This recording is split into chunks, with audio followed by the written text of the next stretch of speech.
Good night friends. आज मैं CTET के लिए कुछ प्रश्न पेपर जो सॉल्व करने जा रहा हूं और सबसे पहले मैं आप सब लोगों से कहना चाहता हूं, यदि आप मेरे चैनल पर नए हों तो सब्सक्राइब ज़रूर कीजिए, शेयर और बेल आइकन भी दबा दीजिए फ्रेंड्स। आइए स्टार्ट करता हूं। फर्स्ट, प्राथमिक स्तर पर एक शिक्षक में निम्न में से किसे सबसे महत्वपूर्ण विशेषता मानना चाहिए। फ्रेंड्स, इसके लिए आप लोग समझ सकते हैं कि पहला ऑप्शन है धैर्य और दृढ़ता। यानी एक शिक्षक में क्या होना चाहिए, शिक्षक में कौन सा गुण उत्तम होना चाहिए। चारों ऑप्शन में से पहला है धैर्य और दृढ़ता, दूसरा है शिक्षण पद्धतियां और विषय के ज्ञान में दक्षता, सी है अति मानक भाषा में पढ़ाने में दक्षता, डी है पढ़ाने की उत्सुकता। फ्रेंड्स, एक चीज़ आप समझिए, यदि टीचर एक्टिव है, ठीक है, उससे क्या बच्चों को समझ में आ जाएगा? नहीं। इसीलिए कहा जाता है कि बच्चे और टीचर शिक्षक दोनों को निपुण होना चाहिए और धैर्य होना चाहिए और दृढ़ता होनी चाहिए। इन बालक और शिक्षक दोनों में देखा जाए तो ये सबसे सर्वप्रथम धैर्य और दृढ़ता की बात केवल शिक्षक में देखी जानी चाहिए, क्योंकि यहाँ शिक्षक की बात है फ्रेंड्स। इसलिए ऑप्शन नंबर ए सही है फ्रेंड्स। अब समझते हैं सेकंड क्वेश्चन देखते हैं फ्रेंड्स। एक शिक्षक अपने लोकतांत्रिक स्वभाव के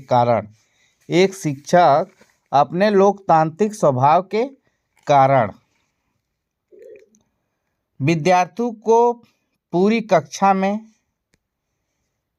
कहीं भी बैठने की अनुमति देता है। कुछ शिक्षार्थी एक साथ बैठते हैं और चर्चा करते हैं या समूह पठन करते हैं, कुछ चुपचाप बैठकर अपने आप पढ़ते हैं। एक अभिभावक को यह पसंद नहीं आता है।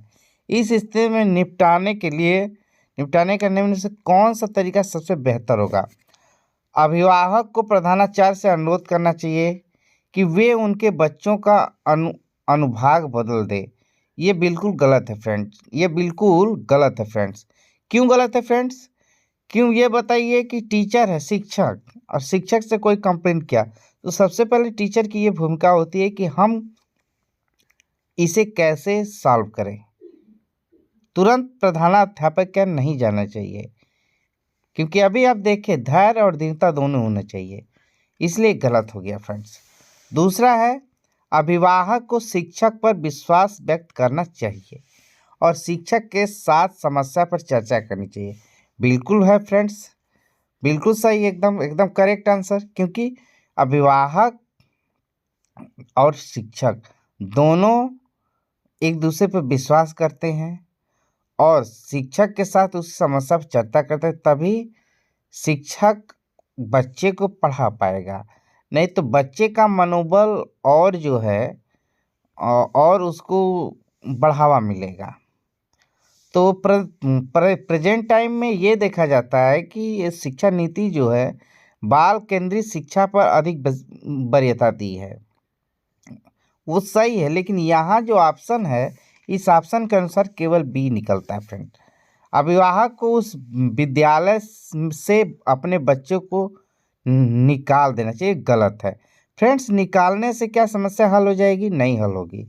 अभिभावक को प्रधानाचार्य से शिक्षक की शिकायत करनी चाहिए। क्या अभिभावक को प्रधानाचार्य से शिक्षक को शिकायत करने से समस्या हल हो जाएगी? नहीं हल हो जाएगी, उस पर जब तक की चर्चा ना हो जाए फ्रेंड्स, इसलिए ये भी गलत है फ्रेंड्स। नेक्स्ट चलते हैं। वह अवस्था जब बच्चा तार्किक रूप से वस्तुओं और घटनाओं के विषय में चिंतन प्रारंभ करता है। फ्रेंड्स, आप समझते हैं कि ये क्रियाएं जो होती हैं औपचारिक संक्रिया। औपचारिक क्या होता है? अमूर्त का मतलब कि जो बच्चा किसी चीज़ को देखा नहीं है, जैसे हम कश्मीर नहीं देखे हैं, फिर भी कश्मीर के बारे में चर्चा करते हैं, चिंतन करते हैं, ये यही कहा जाता है औपचारिक संक्रियात्मक अवस्था। जिस अवस्था में आती है, जीन पियाजे ने 4 स्टेट बताया था फ्रेंड्स। जीन पियाजे कितने स्टेट बताए थे? 4 स्टेट। अब समझ, एक पूर्व संक्रियात्मक अवस्था, मूर्त संक्रियात्मक अवस्था, संवेदी प्रेरक अवस्था। अब मूर्त में क्या है कि मूर्त बच्चा देखकर, यहाँ जब वह अवस्था जब बच्चा तार्किक रूप से वस्तुओं घटनाओं के विषय में चिंतन प्रारंभ करता है, तो ये मूर्त संक्रियाएं हैं। जैसे मूर्ति देखकर, खिलौना देखकर बच्चे कहते हैं ये बेबी डॉल है, ये है, तो ये मूर्त संक्रियात्मक है। समझ गए फ्रेंड्स? मन का मानचित्रण संबंधित है। मन का मानचित्रण संबंधित है। ऑप्शन है साहसिक कार्यों की क्रिया योजना से। ये बिल्कुल गलत है फ्रेंड्स, ये बिल्कुल गलत है फ्रेंड्स। बी है मन का चित्र बनाने में। मन का चित्र बना लेने से मन का मानचित्रण संबंधित हो सकता है? नहीं, मन की क्रियाशीलता पर अनुसंधान से। ये बिल्कुल सही है। क्यों? क्योंकि मन का तो इस दुनिया में कोई चित्र ही नहीं बना पाएगा फ्रेंड्स। इसलिए पहला, दूसरा और चौथा बोझ समझ बढ़ाने की तकनीकी, ये बिल्कुल गलत है फ्रेंड्स। इसलिए केवल ऑप्शन सी निकलता है फ्रेंड्स, केवल सी, ओनली सी निकलता है। अब नेक्स्ट प्रश्न में चलते हैं फ्रेंड्स। नेक्स्ट प्रश्न पे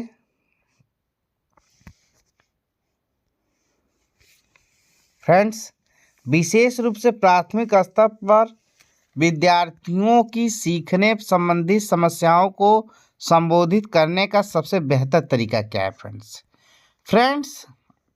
इसमें 4 ऑप्शन दिख रहे हैं। पहला है महंगी और चमत्कार सहायता सामग्री। क्या महंगी क्रीम लगाने से, चमकदार बनाने से क्या समस्याओं को संबंधित का बेहतर तरीका हो सकता है? नहीं हो सकता है फ्रेंड। सरल और रोचक पाठ्य पुस्तक का ये भी नहीं गलत फ्रेंड्स, गलत है। कहानी कथन पद्धति का प्रयोग करके, राइट। जैसे आपने सुना होगा कि जो छोटे बच्चों को बताया जाता है, तो किसी जब कहानी का प्रयोग कर दिया जाता है तो वह बच्चे जल्दी समझ जाते हैं, कैच भी कर लेते हैं। इसीलिए कहते हैं कि सीखने संबंधी, सीखने की लर्निंग बाय डूइंग है। यहाँ पे लर्निंग बाय डूइंग है फ्रेंड्स। कहानी कथन पद्धति का प्रयोग करना, ये जो है, ये भी एक चौथा ऑप्शन है क्षमता के अनुरूप विभिन्न शिक्षण पद्धतियों का प्रयोग करना। क्षमता के अनुरूप विभिन्न शिक्षण, हाँ ये बिल्कुल सही है। ये अब तीसरा है, ठीक है कुछ हद तक, लेकिन चारों में अध्ययन किया जाए तो ये भी गलत, ये भी गलत, ये भी गलत। केवल डी ऑप्शन सही है फ्रेंड्स, केवल डी ऑप्शन सही है फ्रेंड्स। अब हम समझते हैं फ्रेंड्स, निम्न में से कौन सा शिक्षार्थियों में सृजनात्मक का घोषणा करता है फ्रेंड्स? इसके लिए फ्रेंड्स इस बात को समझना जरूरी है फ्रेंड्स। प्रत्येक विद्यार्थी की अंतर्जात प्रतिभाओं का पोषण करने के अवसर उपलब्ध कराना, ठीक है। दूसरा है विद्यालयी जीवन के प्रारंभ से उपलब्धि के लक्ष्यों पर बल देना। परीक्षा में अच्छे अंक के लिए विद्यार्थी की कोचिंग करना। अच्छी शिक्षा के व्यवहारिक मूल्यों के लिए विद्यार्थी का शिक्षण करना। ये बताइए फ्रेंड्स कि शिक्षार्थियों में सृजनात्मक का पोषण करता है, तो आप सबसे पहले ये कॉन्सेप्ट समझ लीजिए, अच्छी शिक्षा के लिए, व्यवहारिक मूल्यों के लिए विद्यार्थियों का शिक्षण, तो ये गलत है फ्रेंड्स। परीक्षा में अच्छे अंक के लिए कोचिंग, कोई ज़रूरी है फ्रेंड्स कि जो बच्चा कोचिंग करता है वो अच्छा नंबर लाएगा? ये बिल्कुल गलत है फ्रेंड्स। विद्यालयी जीवन के प्रारंभ में उपलब्धि के लक्ष्यों का बल देना, ये भी गलत है फ्रेंड्स। प्रत्येक शिक्षार्थी के अंतर्गत प्रतिभाओं का पोषण करने का अवसर, ये जो बच्चा पढ़ने में अच्छा है उसको अवसर दें, पोषण दें।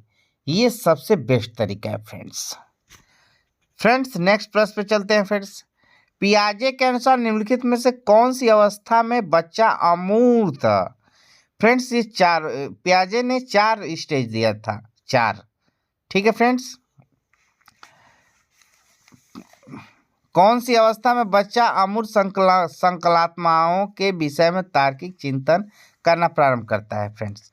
ये पहला है, जीन पियाजे की पहली अवस्था है, पहली संवेदी, ये संवेदी है। इसमें तो ये बिल्कुल गलत है फ्रेंड्स।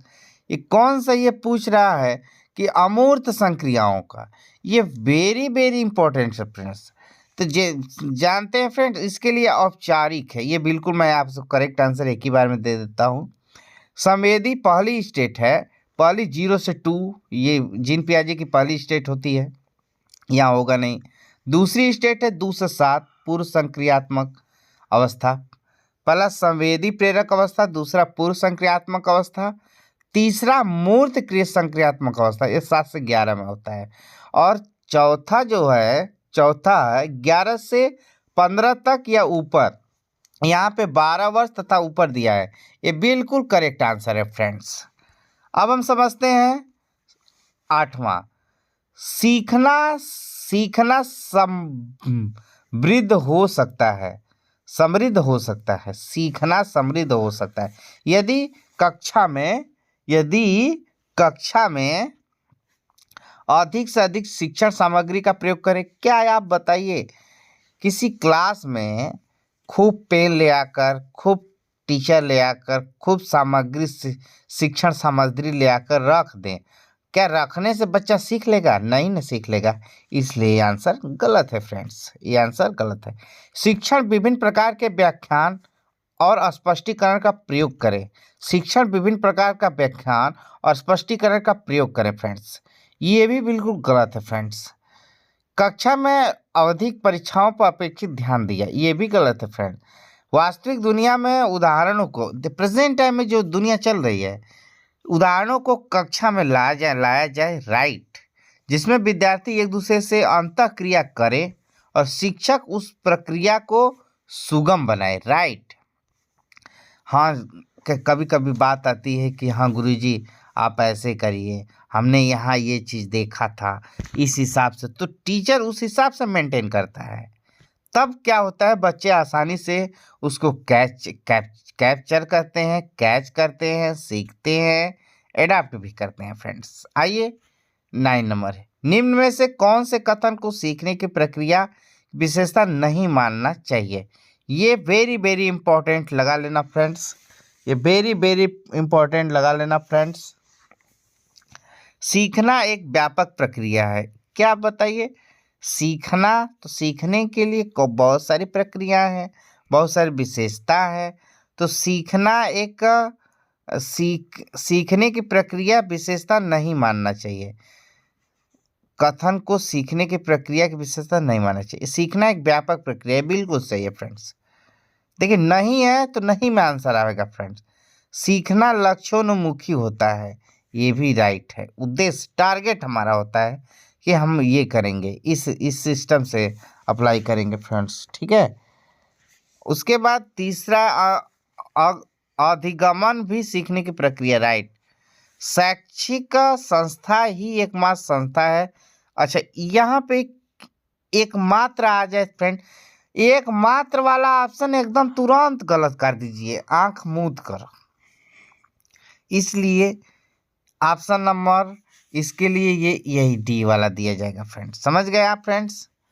अब नेक्स्ट चलते हैं फ्रेंड्स। अब समझिए 5वीं कक्षा के दृष्टिबाधित विद्यार्थी। फ्रेंड्स इस चीज को समझिए, थोड़ा सा इस चीज को समझे फ्रेंड्स। 5वीं कक्षा के दृष्टिबाधित विद्यार्थी,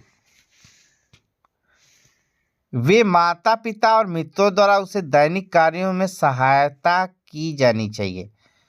अच्छा, ये बताइए कि 5वीं कक्षा के दृष्टिबाधित का मतलब उसे दिखता नहीं है। तो जो नहीं दिखता है तो वे माता पिता और मित्रों द्वारा उसे दैनिक कार्यों में सहायता। अच्छा, यहाँ हेल्प की बात आ गई फ्रेंड्स। हेल्प की बात आ गई तो ये बिल्कुल गलत हो गया फ्रेंड्स, ये बिल्कुल गलत हो गया जहाँ हेल्प की बात आ जाती है। वे साथ कक्षा में समान रूप से व्यवहार किया जाना चाहिए, राइट। समावेशी शिक्षा, श्रव्य सीडी के माध्यम से सहायता उपकरण कराई जानी चाहिए, बिल्कुल राइट है ऑप्शन। वे साथ कक्षा में विशेष व्यवहार किया जाना चाहिए फ्रेंड्स, गलत है ये फ्रेंड्स। वे निचले स्तर कार्यों को छूट मिलनी चाहिए, ये भी गलत है फ्रेंड्स।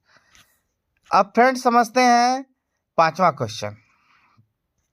यहाँ पे क्या है फ्रेंड्स, विशेष रूप से प्राथमिक स्तर, ये तो मैंने कर लिया फ्रेंड्स, ये दोबारा आ गया है, ये दोबारा आ गया, इसलिए हम इसको आगे फॉरवर्ड करते हैं फ्रेंड्स। इसको हम समझते हैं फ्रेंड्स। ये देखिए फ्रेंड्स, वेरी वेरी इंपॉर्टेंट है फ्रेंड्स। निम्न में से कौन सा बच्चे सामाजिक मनोवैज्ञानिक आवश्यकताओं के साथ संबंध नहीं है, ये वेरी वेरी इंपॉर्टेंट है फ्रेंड्स। सबसे पहला है कि संवेदनात्मक सुरक्षा की अवस्था, दूसरा है शरीर में अपशिष्ट पदार्थों का नियमित रूप से बाहर निकलना, सी है संदिग्ध की अवस्था, डी है सामाजिक अनुमोदन अवस्था, सराहनीय की अवस्था। इसके लिए वेरी वेरी इंपॉर्टेंट है फ्रेंड्स, पहला वाला बिल्कुल गलत है फ्रेंड्स। क्यों? क्योंकि आवश्यकता के साथ संबंध नहीं है, रिलेशन नहीं है फ्रेंड्स, ये बताना है। इसके अनुसार ही, नहीं का आंसर नहीं के अनुसार ही देना पड़ेगा फ्रेंड। शरीर में अपशिष्ट पदार्थों का नियमित रूप से बाहर निकालना फ्रेंड्स, सी है संदिग्ध। ये तो देखिए फ्रेंड्स, जहाँ ये बात आ गई, एक बात मैं बता देना चाहता हूँ, नहीं का आंसर नहीं में देना है, इसलिए मनोवैज्ञानिक आवश्यकताओं सामाजिक मनोवैज्ञानिक अवस्था किसमें होती है, तो सबसे पहला सही है इसके लिए, ठीक है। दूसरा गलत है फ्रेंड्स, तीसरा संदिग्ध की आवश्यकता, ये भी सही है फ्रेंड्स, संगीत की आवश्यकता होती है, राइट। बच्चों की सामाजिक, डी है सामाजिक अनुमोदन सराहना की आवश्यकता है, राइट। लेकिन ये वाला जो है ये बिल्कुल गलत है, इसीलिए इस क्वेश्चन के लिए आंसर यही सही होगा, ठीक है फ्रेंड्स। अब हम समझते हैं नेक्स्ट, वह कौन सा स्थान है जहां बच्चों के संज्ञानात्मक विकास को सबसे बेहतर तरीके से परिभाषित किया जाना चाहिए। जहां बात आई संज्ञानात्मक विकास की फ्रेंड्स, तो वो जीन पियाजे का है, किसका है? अच्छा ये बताइए फ्रेंड्स, विद्यालय और कक्षा, कोई भी बच्चा विद्यालय न जाए और कक्षा प्रारंभिक विषय दोनों का सम्मिलित न हो तो बच्चा घर बैठे सीख सकता है क्या, पढ़ सकता है क्या? हाँ, कुछ तक मानना जाता है कि सीख सकता है, लेकिन उसको एक विशेष, उसको जो है जहाँ पे विद्यालय है वहाँ पे जाने की ज़रूरत है फ्रेंड्स। सभागार में सीख सकता है? नहीं सीख सकता है ना फ्रेंड्स, नहीं सीख सकता है। खेल का मैदान में बच्चा पढ़ लिख सकता है? नहीं सीख सकता है, घर में नहीं, इसलिए विद्यालय में ही उसे जाना पड़ेगा friend. Very very important friends, को एक अभिप्रेरित शिक्षण का संकेतक माना जाता है फ्रेंड्स। शिक्षक द्वारा दिया गया उपचारात्मक कार्य, विद्यार्थी द्वारा प्रश्न पूछना, कक्षा में एकदम खामोशी और प्रेरित शिक्षण का संकेतक माना जाता है। कक्षा में अधिकतम उपस्थिति, गलत है फ्रेंड्स। ये आप बताएं कि एक शिक्षक है, उसको प्रेरणा कैसे मिलेगी? शिक्षक द्वारा दिया गया उपचारात्मक कार्य, नहीं, गलत। उससे कैसे प्रेरणा मिलेगी? उसे कैसे एक्टिव मिलेगा? उसे कैसे किसी चीज़ को करने के लिए प्रेरणा मिलेगा? नहीं ना। तो ऐसे कहा जाए, विद्यार्थियों द्वारा प्रश्न, अब विद्यार्थी द्वारा जब प्रश्न पूछेगा, विद्यार्थी जब टीचर से प्रश्न पूछेगा तो उस प्रश्न का आंसर टीचर देगा, तो उसमें प्रेरणा मिलती है फ्रेंड्स। ये बिल्कुल सही है। कक्षा में एकदम खामोशी, गलत है, ये भी गलत है फ्रेंड्स। निम्न में से कौन सा बुद्धिमान बच्चे का लक्षण नहीं है? तो फ्रेंड्स इसके लिए समझते हैं, वह जो प्रभावपूर्ण और उचित तरीके से संप्रेषण करने की क्षमता रखता है। फ्रेंड्स ये बिल्कुल गलत है। वह जो अमूर्त रूप से सोचता है ये भी गलत है। वह जो नए परिवेश में स्वयं को समायोजित करता है ये भी गलत है फ्रेंड। वह जो लंबे निबंधों को बहुत जल्दी रटने, देखिए यहाँ पे नहीं है बात है, इसीलिए नहीं का आंसर नहीं में देना है। यही कारण है कि रटने की बात आ गई थी, ये तो बिल्कुल गलत है। तो इसके अनुसार ये गलत है, लेकिन यही वाला सही माना जाएगा। हाँ, और एक अब नहीं शब्द को काट दीजिए फ्रेंड, 1 सेकंड के लिए मैं आपको समझाना चाहता हूँ। इसका तो आंसर डी हो गया, इसका राइट आंसर डी हो गया, लेकिन 1 सेकंड मैं आपको समझाना चाहता हूँ कि बुद्धिमान बच्चों का लक्षण है, नहीं को काट दीजिए, तब क्या होगा, वह जो बच्चा प्रभावपूर्ण उचित तरीके से संप्रेषण करने की क्षमता रखता है फ्रेंड्स। ये तो बिल्कुल सही है फ्रेंड। इसके लिए वह जो अमूर्त रूप से सोचता है ये भी सही है फ्रेंड। वह जो नए परिवेश में स्वयं को समायोजित करता है ये भी सही है फ्रेंड। लेकिन ये सही रोट लर्निंग की जहाँ बात आ गई, रटने की बात आ गई, वो ऑप्शन आंख मूंद के गलत कर मार दीजिए फ्रेंड्स। बच्चे दुनिया के बारे में अपनी समझ का सृजन करते हैं, इसका श्रेय हो जाता है फ्रेंड। अच्छा, बच्चे दुनिया के बारे में अपनी समझ का सृजन करते हैं, इसका सृजन हो जाता है फ्रेंड।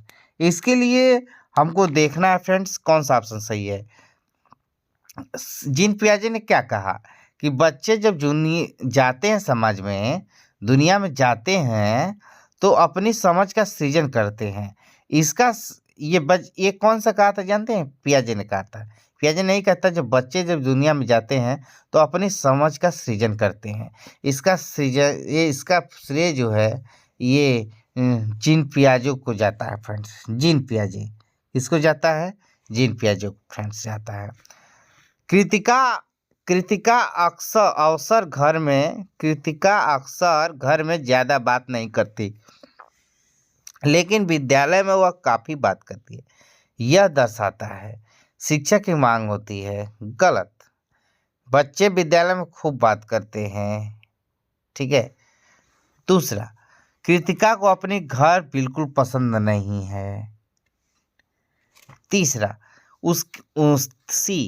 उसके विचारों को विद्यालय में मान्यता मिलती है। विद्यालय हर समय बच्चों को खूब बातें करने का अवसर देता है।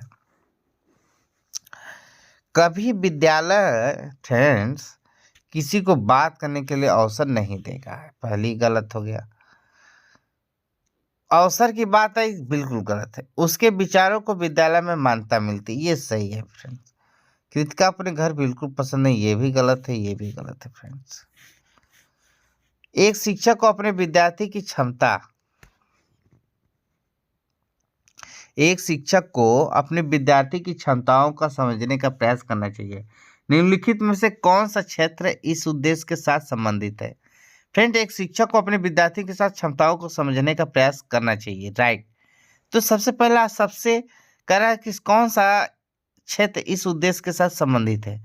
अब ये बताइए फ्रेंड्स कि हमको जो है पढ़ाना है विद्यार्थियों को, शिक्षक मनोवैज्ञानिक ढंग से तो नहीं पढ़ा सकते हैं, मीडिया से नहीं पढ़ा सकते, इससे नहीं पढ़ा सकते। यही वाला ऑप्शन सही है फ्रेंड्स। सी रोड नहीं गलत।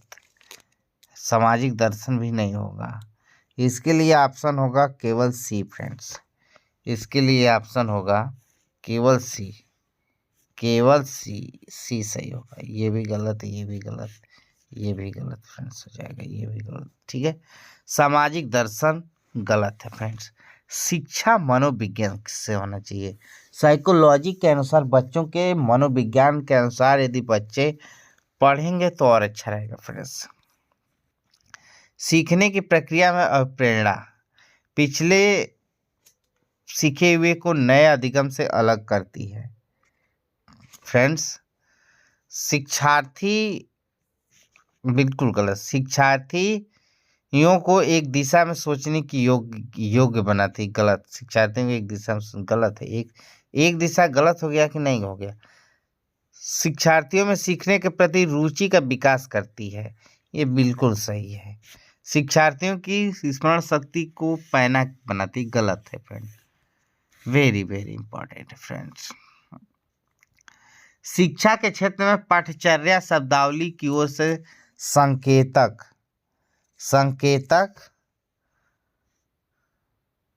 करती है, संकेत करती है। विद्यालय का संपूर्ण कार्यक्रम जिससे विद्यार्थी प्रतिदिन अनुभव प्राप्त करते हैं।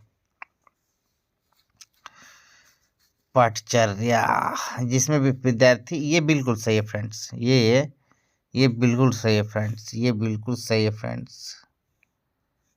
ये बिल्कुल सही है फ्रेंड्स। मूल्यांकन प्रक्रिया, ये गलत है। कक्षा में प्रयुक्त की जाने वाली पाठ, ये भी गलत है। ये भी गलत है फ्रेंड्स। नेक्स्ट प्रश्न पे चलते हैं फ्रेंड्स।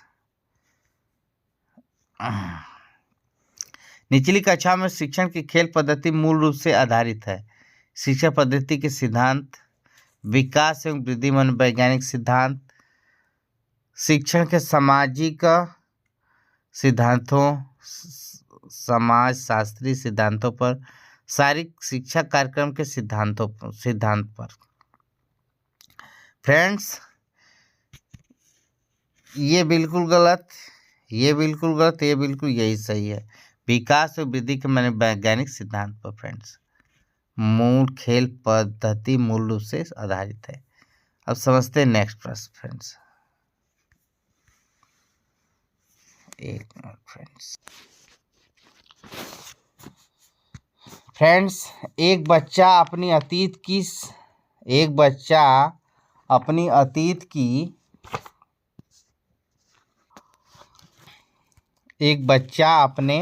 की सामान्य परिस्थितियों में दी गई अनुक्रिया के आधार पर नई स्थिति के प्रति अनुक्रिया करता है। यह किससे संबंधित है फ्रेंड्स? ये सबसे पहला है सीखने का प्रभाव नियम, गलत। सीखने की प्रक्रिया का अवृत्त नियम, ये भी गलत। सीखने का तत्परता नियम, ये भी गलत। सीखने की सदस्यता नियम, ये बिल्कुल सही है फ्रेंड्स। आप ये सीखने का प्रभाव नियम, ये प्रभाव नियम ये होता है फ्रेंड्स कि इसमें किसी चीज का, जैसे ज्ञान, जैसे मैंने जो है बचपन में जो भी चीज सीखा है उसका प्रयोग जब मैं बड़ा हो जाऊंगा तो कहीं कर सकता हूं कि नहीं कर सकता हूं। ये रहा प्रभाव नियम फ्रेंड्स। इसी तरह से सदस्यता नियम भी एक एक करके हम समझ लेंगे फ्रेंड्स। ठीक है फ्रेंड्स, इस पर मैं वीडियो बना दूंगा फ्रेंड्स। आइए अगला क्वेश्चन है। प्रतिभाशाली होने का संकेत नहीं है, क्योंकि हम पोल नहीं देना चाहते हैं इसलिए क्योंकि बड़ा हो जाएगा वीडियो। प्रतिभाशाली होने का संकेत नहीं है फ्रेंड्स दूसरों के साथ झगड़ना, संकेत नहीं। ये निगेटिव आंसर का निगेटिव, झगड़ना ये निगेटिव है, इसलिए ये सही है। व्यक्ति में नवीनता, जिज्ञासा, सृजनात्मक, ये पॉजिटिव है, ये भी पॉजिटिव है, ये भी पॉजिटिव है, ये निगेटिव है, इसलिए निगेटिव का आंसर निगेटिव होगा फ्रेंड्स। विशेष आवश्यकता वाले बच्चों को शिक्षा उपलब्ध कराई जानी चाहिए फ्रेंड्स। इसका राइट आंसर है उपलब्ध कराई जानी चाहिए, इसका अन्य सामान्य बच्चों के साथ। ठीक है फ्रेंड्स।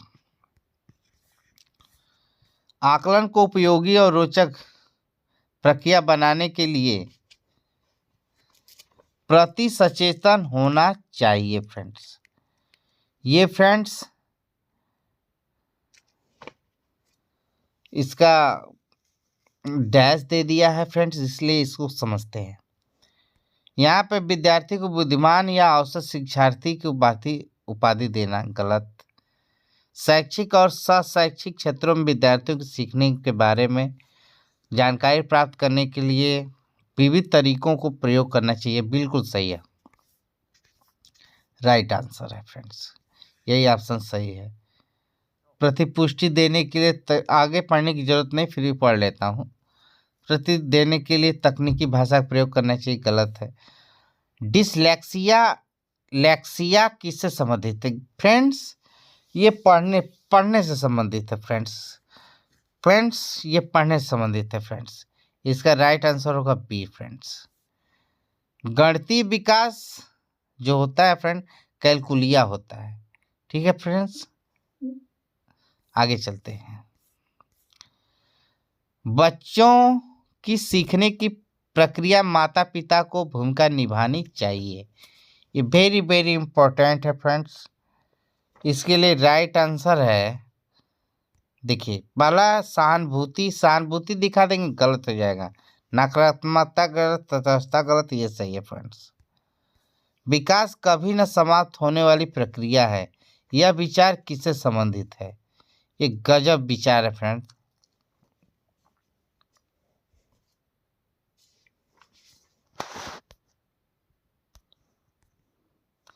फ्रेंड्स ये कंटिन्यूटी थ्योरम है फ्रेंड्स। एकीकरण हो नहीं सकता है, अंतःक्रिया हो नहीं सकता है, अंतर संबंध हो नहीं सकता है, क्योंकि कंटिन्यूटी की बात हुई। कभी ना समाप्त होना मतलब कंटिन्यूअस रहेगा। सीखने का अंतर्दृष्टि सिद्धांत को किसने पढ़वा दिया? ये फ्रेंड्स वेरी वेरी इंपॉर्टेंट है फ्रेंड्स, इसको समझते हैं फ्रेंड्स। पहला है पैवलाव, दूसरा है फ्रेंड्स जीन पियाजे, तीसरा है वाइटगोस्की, चौथा है गेल्डार्ट सिद्धांतवादी। इसके लिए फ्रेंड्स राइट आंसर होगा गेल्डार्ट सिद्धांतवादी, ये राइट आंसर होगा फ्रेंड्स। अंतर्दृष्टि सिद्धांत को किसने बढ़ावा दिया? निम्नलिखित में से किस अवस्था में बच्चे अपनी समवयस्क समूह के सक्रिय सदस्य को जानते हैं? प्रौढ़ावस्था, अब एक एक करके हम समझ जाते हैं फ्रेंड्स। पूर्व बाल्यावस्था, फिर बाल्यावस्था आती है, फिर किशोरावस्था आती है, फिर प्रौढ़ावस्था आती है फ्रेंड्स। तो ये अलग अलग इसके पार्ट है फ्रेंड्स। ये इसका राइट आंसर होगा फ्रेंड्स डी, किशोरावस्था। किस अवस्था में बच्चे अपने समवयस्क समूह के सक्रिय सदस्य हो जाते हैं? ये किशोरावस्था में फ्रेंड्स। बच्चे के बौद्धिक विकास की 4 विशिष्ट अवस्थाएं की पहचान कीजिए फ्रेंड्स आपको मैंने बताया हूं फ्रेंड्स, जीन पियाजे की 4 थ्योरी है। ठीक है फ्रेंड्स, स्किनर की है नहीं, कोलबर की है नहीं, 4 थ्योरी बस केवल जीन पियाजे की है फ्रेंड्स। और 4 पियाजे क्या है? पहला है 0 से 2, दूसरा है 2 से 7, तीसरा है 7 से 11, चौथा है 11 से 15। तो जो 0 से 2 है वो 0 से 2 संग संवेदी गामक काल कह सकते हैं उसे। दूसरी है पूर्व संक्रिया काल, तीसरा है मूर्त संक्रिया काल, चौथा है अमूर्त संक्रिया काल। अमूर्त संक्रिया काल का औपचारिक संक्रिया काल है फ्रेंड्स। ये 11 से, पहला है 0 से 2, फिर 2 से 7, 7 से 11, फिर 11 से 15, या कहीं कहीं लिखा रहता है 12 तथा 12 से ऊपर तक। किसी जो दिया रहेगा उनमें से कोई एक ही दिया रहेगा। 12 और 12 से ऊपर ये ऑप्शन रहेगा, या तो रहेगा 11 से 15। ठीक है फ्रेंड्स, तो आज के लिए इतना है फ्रेंड्स।